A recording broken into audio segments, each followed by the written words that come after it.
Buenas tardes, buenas noches, buenos días. Aquí estamos en un mes de fiesta, porque es septiembre. Septiembre, mes del maestro. El 11, que pasó casi inadvertido porque tantas cosas sucedieron después del 11 de septiembre, pero ya sabemos que fue un nuevo aniversario de Domingo Faustino Sarmiento, y por eso es el Día del Maestro en Argentina, y por eso nos dan estas lindas manzanitas tan tradicionales. Pero no solo Sarmiento cumple años, y esto lo queremos recordar, porque tenemos un centenario, nada más y nada menos que un centenario. Así que nos hemos traído esta tortita para festejar nuestro centenario. ¿A que no saben quién cumple años? Nació el 19 de septiembre de 1921 y es nada más y nada menos que don Paulo Freire. Si habremos hablado de Paulo Freire, y bueno, estamos festejando el centenario, así que felices 100 años, Paulo. Habrá festejos por toda América Latina. Si quieren que les diga, agéndenselo. El día 19 y el 20 de septiembre va a haber una reunión virtual para dar inicio a un año dedicado a su memoria, que concluirá en un encuentro regional presencial en septiembre de 2022 en Recife, Brasil. Sí, estamos en un año de bicentenario, así que tenemos 100 años de Paulo Freire, pero vamos a hacer un gran esfuerzo de producción y vamos a poner otra tortita, o no, la dejamos con esta nomás y ponemos 200 años. ¿Quién está cumpliendo 200 años? La UBA, nada más y nada menos que la UBA. Y como esta entrega va a estar dedicada a la universidad y a la educación universitaria, vamos, mientras nosotros comemos unas tortitas, vamos a la presentación y después derecho al tema que nos convoca, porque ya saben, esto es la cuarta entrega del LCB de la columna vertebral.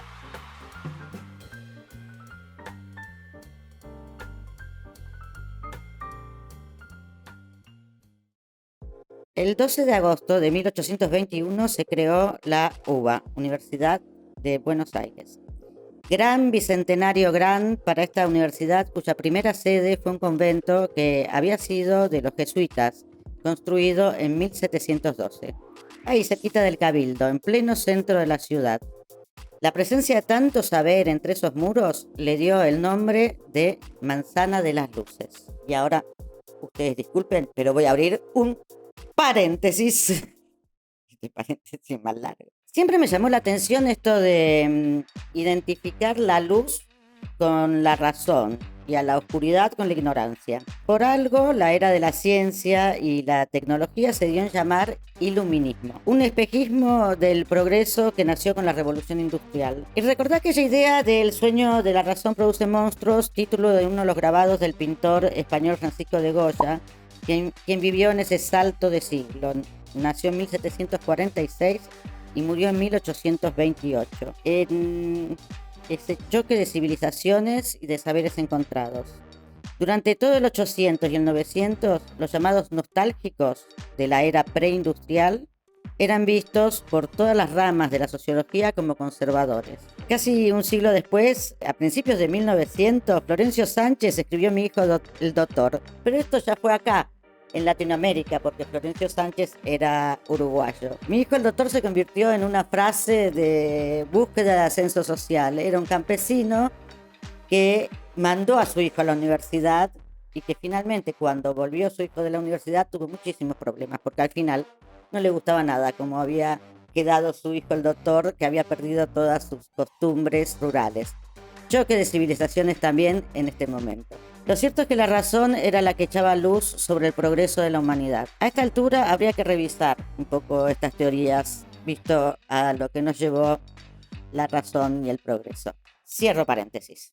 Volvamos a nuestro bicentenario. La UBA fue fundada el 12 de agosto de 1821, cuando Martín Rodríguez era gobernador de la provincia de Buenos Aires y su ministro de gobierno era Bernardino Rivadavia. Por sus claustros pasaron 5 premios Nobel argentinos: Carlos Saavedra Lamas, Bernardo Huxley, Luis Federico Leloir, César Milstein y Adolfo Pérez Esquivel. Gracias a la reforma universitaria de 1918 se mantiene hasta hoy autónoma, libre y laica.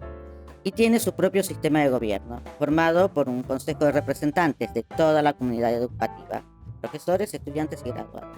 La represión del 29 de julio de 1966 durante el gobierno de Onganía, conocida como la Noche de los Bastones Largos en la Facultad de Ciencias Exactas, no solo fue repudiada por la ferocidad de los golpes que recibieron estudiantes y profesores, sino porque por primera vez se vulneraba esa autonomía universitaria y los policías entraban a la facultad a puro garrotazo. Hubo renuncias en masa de profesores y rectores y fue el primer gran éxodo de científicos del país. Hay que recordar que fue en Córdoba donde nació este movimiento reformista, porque la Universidad de Córdoba le saca varios cuerpos de historia a la Universidad de Buenos Aires. Creas o no, la Universidad de Córdoba se creó por iniciativa de los jesuitas en 1613, con el nombre de Colegio Máximo.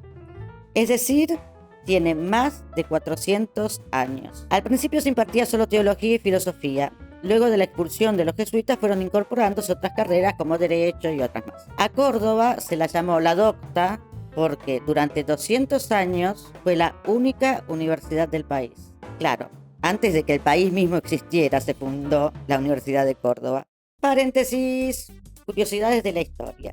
¿Se acuerdan que en nuestro recorrido histórico sobre educación mencionamos que las primeras universidades europeas fueron las islámicas, que entraron en el siglo VIII a Europa por una invasión y se creó la primera universidad en Córdoba, justamente? Si están pensando que tiene algo que ver el nombre de una Córdoba y la otra, bueno, yo lo estuve buscando porque me llamó la atención y no, nada que ver. Pero parece que en realidad fue en homenaje a la esposa fallecida del fundador de la ciudad en 1543, que se llamó Don Jerónimo Luis Cabrera. La universidad se fundó 70 años después que la ciudad. Otra rareza es que el buen Jerónimo Luis Cabrera venía de Cusco y era un funcionario o un adelantado del Virreinato del Perú y andaba en busca del Océano Atlántico. Andaba medio perdido, tan es así que creía que Mar Chiquita era una bahía del Océano Atlántico. Las cosas en ese momento se conocían muy poco. Y Córdoba por ese entonces formaba parte, junto a Tucumán y a Santiago del Estero, de toda una región que pertenecía al Virreinato del Perú. Conclusión: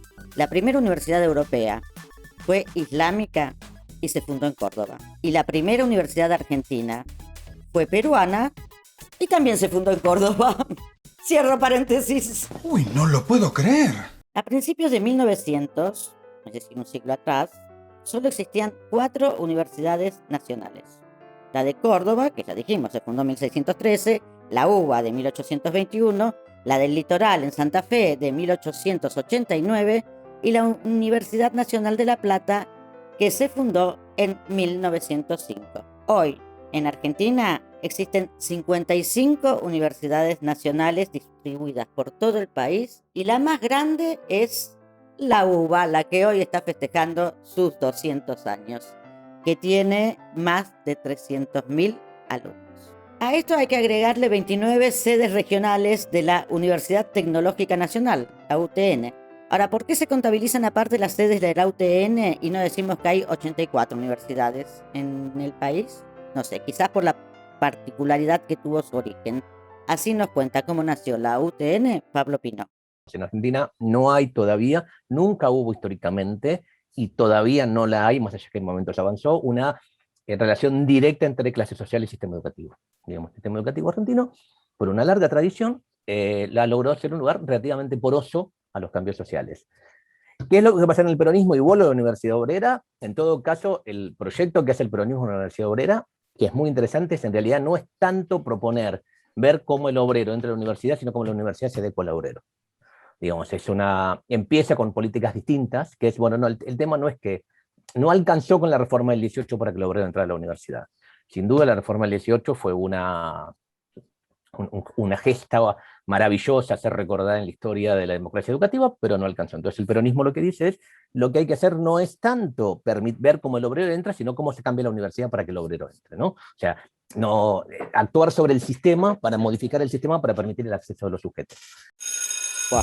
Nos corre el recreo y no nos da tiempo ni para ni para empezar. Así que les voy a dejar una tarea para el hogar y es escuchar la entrevista completa que hicimos con la rectora de la Universidad Nacional del Noreste, que dicho sea de paso fue fundada en 1956 y que tiene una maravillosa actividad regional de investigación comunitaria que no es tan conocida en el resto del país. Ella se llama Delfina Beirabe. En general, yo diría que todas las universidades nacionales estamos muy abocadas a plantearnos una mirada estratégica y una mirada de gran compromiso con las problemáticas territoriales y locales. Acá lo que se necesitan también es pensar en grandes proyectos que involucren resolver problemas estructurales de regiones, como es el caso del Nordeste y del NOA,